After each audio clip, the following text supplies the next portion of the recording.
வணக்கம். இந்த கிளாஸில் நம்ம பார்க்க போகிறது TCS செக்ஷன் 206C 1Hல வந்து நியூவாக என்ன இம்ப்ளிமெண்டேஷன் பண்ணியிருக்காங்க அப்படிங்கிறத பற்றி நம்ம டீட்டெயிலாக பார்க்க போகிறோம். இந்த இம்ப்ளிமெண்டேஷன் 1/10/2020 இம்ப்ளிமெண்ட் ஆகுது. ஓகேங்களா, அதை பற்றி நம்ம டீட்டெயிலாக பார்க்கலாம். வாங்க கிளாஸ்க்கு போகலாம். ஃபஸ்ட்டு TCS பற்றி ஒரு ஷார்ட் இன்ட்ரோடக்ஷன் நம்ம பார்த்துடலாம். டேக்ஸ் கலெக்டட் அட் சோர்ஸ் அப்படிங்கிறோட ஷார்ட் ஃபார்ம் தான் TCS. இந்த TCS அப்படிங்கிறது செல்லர் பையர்கிட்டருந்து சம் பர்சன்டேஜ் ஆஃப் டேக்ஸ் வந்து கலெக்ட் பண்ணி கவர்மெண்ட்டுக்கு கட்டணும். இது வந்து அண்டர் இன்கம் டேக்ஸ் ஆக்டில் வருது. செக்ஷன் 206Cயில் வந்து இதோடைய ஃபுல் டீட்டெயில் நம்மளுக்கு கொடுத்துருக்காங்க. இன்கம் டேக்ஸ் ஆக்ட் 1961ல் நியூ செக்ஷன் வந்து இன்ட்ரொடக்ஷன் பண்ணியிருக்காங்க. ஸோ அதில் பார்த்தீங்கன்னா 206C 1Hல வந்து என்னென்ன நியூவாக இன்ட்ரடியூஸ் பண்ணியிருக்காங்க அப்படிங்கிறத பற்றி நம்ம இந்த கிளாஸில் ஃபுல் டீட்டெயிலாக பார்க்க போகிறோம். ஸோ இதில் ஃபஸ்ட்டு பாயிண்ட் என்ன சொல்லியிருக்காங்க அப்படின்னா 1/10/2020 இந்த நியூ இம்ப்ளிமெண்டேஷன் வந்து அறிமுகமாகுது. ஸோ அதன்படி எந்த ஒரு நிறுவனமும் அதனுடைய டேர்ன் ஓவர் பார்த்திங்கன்னா 10 crore மேலே இருந்தால் 206C 1Hன் படி TCS பிடித்தம் செய்ய வேண்டும் அப்படின்னு சொல்லியிருக்காங்க. ஓகேங்களா, இந்த ஃபினான்ஷியல் இயர் அப்படிங்கிறது லாஸ்ட் ஃபினான்ஷியல் இயர் தான் கன்சிடர் பண்ணுறாங்க.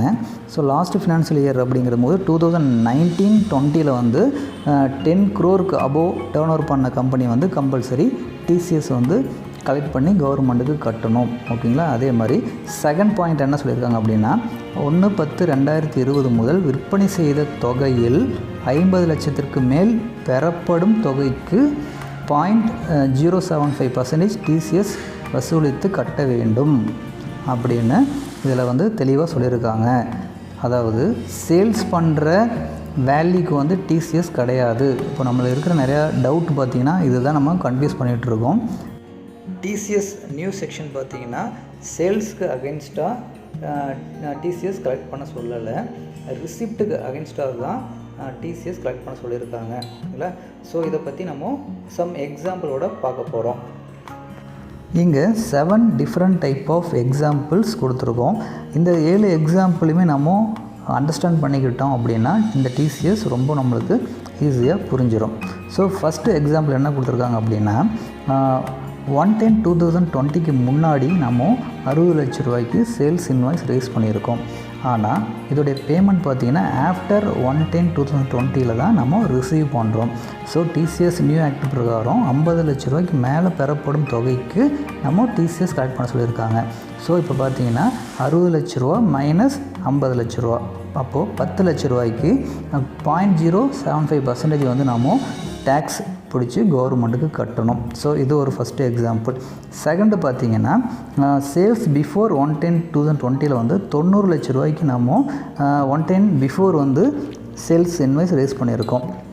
ஆனால் ரிசீப்ட் பார்த்திங்கன்னா 1/10/2020 முன்னாடி 60 லட்ச ரூபா நம்ம வாங்கிட்டோம்.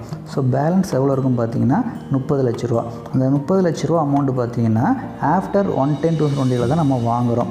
ஸோ இந்த நியூ TCS செக்ஷன் படி 30 லட்ச ரூபா தான் நம்ம 1/10/2020 அப்புறம் வாங்குறதுனால இதுக்கு வந்து TCS அப்ளிகேபிள் கிடையாது. தேர்ட் எக்ஸாம்பிள் பார்த்திங்கன்னா 1/10/2020 முன்னாடி பார்த்திங்கன்னா 60 லட்ச ரூபாய்க்கு நம்ம சேல்ஸ் இன்வாய்ஸ் ரேஸ் பண்ணியிருக்கோம். அதோடைய பேமெண்ட் பார்த்திங்கன்னா 1/10/2020 முன்னாடியே 9 lakh ரூபி நம்ம கலெக்ட் பண்ணிட்டோம். இப்போ பேலன்ஸ் இருக்கிற அமௌண்ட் பார்த்திங்கன்னா 51 lakh ரூபி. இதை பார்த்திங்கன்னா நம்ம 1/10/2020 அப்புறம் தான் நம்ம கலெக்ட் பண்ணுறோம். So 51 lakh Ruby minus 50 lakh less பண்ணிங்கன்னா 1 lakh ரூபிக்கு நம்ம இப்போது TCS கலெக்ட் பண்ணணும் 0.075%. ஓகேங்களா. Fourth example very important one. 1/10க்கு முன்னாடி பார்த்திங்கன்னா நம்ம 20 லட்ச ரூபாய்க்கு சேல்ஸ் பண்ணியிருக்கோம். 1/10க்கு அப்புறமா 60 லட்ச ரூபாய்க்கு நம்ம சேல்ஸ் இன்வாய்ஸ் ரேஸ் பண்ணியிருக்கோம். டோட்டலாக பார்த்திங்கன்னா 80 lakh ரூபி. இதில் பார்த்திங்கன்னா 1/10க்கு முன்னாடி 10 lakh ரூபி நம்ம வாங்கிட்டோம். 1/10க்கு அப்புறமா நம்ம 30 லட்ச ரூபா அமௌண்ட் மட்டும் தான் வாங்கியிருக்கோம். இதுக்கு TCS நம்ம பிடிக்கக்கூடாது.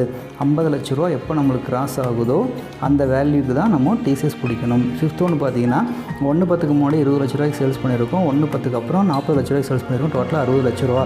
இந்த 60 லட்ச ரூபா அமௌண்ட்டு பார்த்திங்கன்னா 1/10க்கு அப்புறமா நம்ம ரிசீவ் பண்ணியிருக்கோம். ஸோ இப்போ வந்து 10 லட்ச ரூபாய்க்கு நம்ம TCS கலெக்ட் பண்ணணும். 6வது எக்ஸாம்பிள் 60 லட்ச ரூபாய்க்கு பார்த்திங்கன்னா 1/10க்கு அப்புறமா நம்ம சேல்ஸ் இன்வெஸ்ட் பண்ணியிருக்கோம். ஆனால் 60 லட்ச ரூபா அமௌண்ட் பார்த்திங்கன்னா 1/10க்கு முன்னாடி நம்ம வாங்கிட்டோம். அதனால் இதுக்கு டிசிஎஸ் வராது. ஓகேங்களா. 7வது எக்ஸாம்பிள் பார்த்திங்கன்னா 60 லட்ச ரூபா பார்த்திங்கன்னா நம்ம அட்வான்ஸ் அமௌண்ட்டாக ரிசீவ் பண்ணியிருக்கோம். ஸோ அதுக்கு வந்து 10 லட்ச ரூபா நம்ம டிசிஎஸ் கலெக்ட் பண்ணி கவர்மெண்ட்டுக்கு நம்ம பே பண்ணணும். இப்போ நம்ம டிஃப்ரெண்ட் டைப் ஆஃப் எக்ஸாம்பிள்ஸ் நம்ம பார்த்துருக்கோம். இந்த எக்ஸாம்பிள்ஸ் மூலிமா டிசிஎஸ் எப்படி நம்ம கலெக்ட் பண்ணணும் அப்படிங்கிறது புரிஞ்சிருக்கும்னு நாங்கள் நம்புகிறோம்.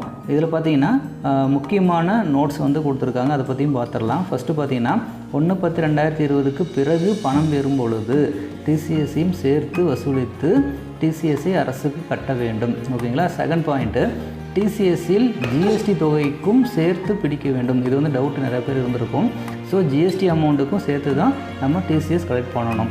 3வது பார்த்தீங்க அப்படின்னா 206C(1H)ல் பார்த்தீங்கன்னா சம் எக்ஸம்ஷன் கொடுத்துருக்காங்க. அது என்னென்னு பார்த்தீங்கன்னா எக்ஸ்போர்ட் சேல்ஸுக்கு வந்து டிசிஎஸ் பிடிக்கக்கூடாது.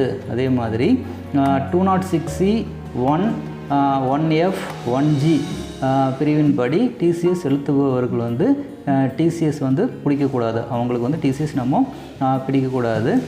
3வது பாயிண்ட் பார்த்திங்கன்னா மத்திய மாநில அரசுகள், உள்ளாட்சி அமைப்புகள், தூதரகம் போன்ற வாடிக்கையாளர்களுக்கு எக்ஸம்ஷன் கொடுத்துருக்காங்க. அதே மாதிரி சர்வீஸ்க்கு வந்து டிசிஎஸ் நம்ம பிடிக்கக்கூடாது. ஓகேங்களா. இதே மாதிரி ஏற்கனவே நம்ம டிசிஎஸ் பிடிச்சிட்ருக்கோம். அப்படிங்கிற போது அந்த ரிவர்ஸ் பண்ணுறவங்களுக்கு நம்ம இந்த சட்டப்பிரிவு பொருந்தாது அப்படின்னு இம்பார்ட்டன்ட் நோட்ஸ் வந்து கொடுத்துருக்காங்க. நன்றி, வணக்கம். டிசிஎஸோட நியூ கான்செப்ட் பற்றி ப்ரீஃபாக இந்த கிளாஸில் பார்த்தோம். இது உங்களுக்கு யூஸ்ஃபுல்லாக இருந்திருக்கும் நாங்கள் நம்புகிறோம். டிசிஎஸ் பற்றி யாருக்காவது டவுட் இருந்ததுன்னா அவங்களுக்கு இந்த வீடியோவை ஷேர் பண்ணுங்கள், அவங்களுக்கும் யூஸ்ஃபுல்லாக இருக்கும். மீண்டும் ஒரு கிளாஸில் உங்களை சந்திக்கிறோம். நன்றி, வணக்கம்.